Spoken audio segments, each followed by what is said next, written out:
টানা কয়েকদিনের ভারী বৃষ্টি ও ভারতের উজান থেকে নেমে আসা পাহাড়ি ঢলে মৌলভীবাজারের মনু ও ধলাই নদী ভয়ঙ্কর রূপ ধারণ করে। নদীর পানি দ্রুত বৃদ্ধি পেয়ে বিভিন্ন স্থানে প্রতিরক্ষা বাঁধ ভেঙে জেলার সদর, কমলগঞ্জ, রাজনগর ও কুলাউড়া উপজেলার অন্তত 17টি ইউনিয়ন প্লাবিত হয়।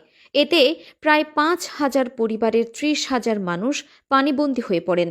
হঠাৎ করে ঘরে পানি ঢুকে পড়ায় অনেক পরিবার নিরাপদ আশ্রয়ে যেতে বাধ্য হয়। কোথাও নৌকা, আবার কোথাও বুক সমান পানি পেরিয়ে নিরাপদ স্থানে যেতে দেখা যায় মানুষকে।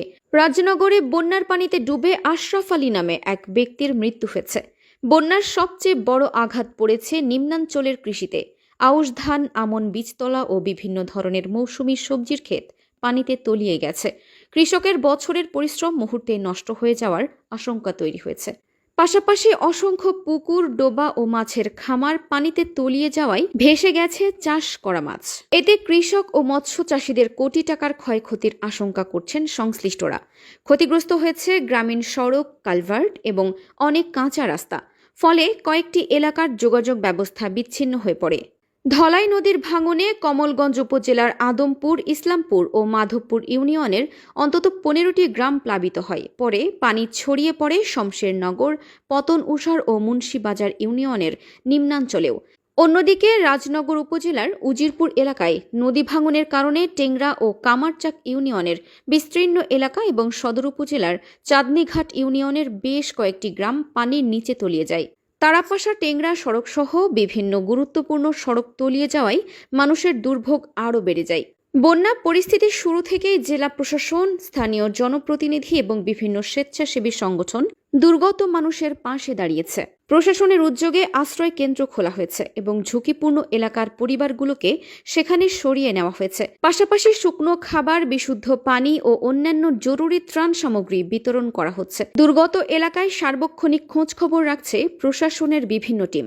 এদিকে প্রশাসনের পক্ষ থেকে সার্বিক ক্ষয়ক্ষতির তালিকা তৈরির কাজ চলছে। প্রাথমিক তথ্য সংগ্রহের পর প্রকৃত ক্ষয়ক্ষতির পরিমাণ নির্ধারণ করে ক্ষতিগ্রস্তদের জন্য সরকারি সহায়তার ব্যবস্থা করা হবে বলে জানিয়েছে সংশ্লিষ্ট কর্তৃপক্ষ। তবে এরই মধ্যে স্বস্তির খবরও মিলছে। উজানে বৃষ্টি কমে আসায় মনু ও ধলাই নদীর পানি ধীরে ধীরে নামতে শুরু করেছে। পানি উন্নয়ন বোর্ডের সর্বশেষ তথ্য অনুযায়ী চাঁদনীঘাট পয়েন্ট ছাড়া জেলার অধিকাংশ পর্যবেক্ষণ কেন্দ্রেই নদীর পানি বিপদসীমার নিচে নেমে এসেছে। ফলে সার্বিক বন্যা পরিস্থিতির উন্নতি হচ্ছে। তবুও নিম্নাঞ্চলের অনেক এলাকা এখনও জলাবদ্ধ থাকায় পানিবন্দী মানুষের দুর্ভোগ পুরোপুরি কাটেনি। পানি সরে গেলেই প্রকৃত ক্ষয়ক্ষতির চিত্র আরও স্পষ্ট হবে। তবে পানি কমতে শুরু করায় দুর্গত মানুষের মধ্যে কিছুটা স্বস্তি ফিরছে। এখন প্রশাসনের প্রধান চ্যালেঞ্জ ক্ষতিগ্রস্তদের পুনর্বাসন, কৃষি ও মৎস্য খাতের ক্ষয়ক্ষতির সঠিক হিসাব নিরূপণ এবং প্রয়োজনীয় সহায়তা নিশ্চিত করা। একই সঙ্গে প্রতি বছর যেন একই দুর্ভোগের মুখে পড়তে না হয়, সেজন্য মনু ও ধলাই নদীতে টেকসই প্রতিরক্ষা বাঁধ নির্মাণ ও নদী ব্যবস্থাপনায় কার্যকর উদ্যোগ নেওয়ার দাবি জানিয়েছেন স্থানীয় বাসিন্দারা। Khadija Rahman, Fahim entertainment BD.